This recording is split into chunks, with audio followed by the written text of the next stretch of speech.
Bir oğlun şəhid olubdur, gül kimi açıb solubdur.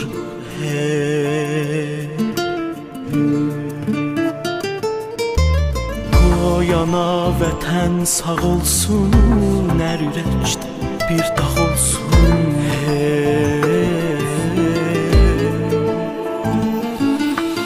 Ağlama ey əziz ata, uca tut başını, qəhrəmandır elim mənim, silər göz yaşını. Gəldi getdi çatmır əl balana, canımız qurban gözəl balana. Bu sözü Qur'an deyib, Tanrım deyib, Subhan deyib, ölməyəcək heç zaman şəhid.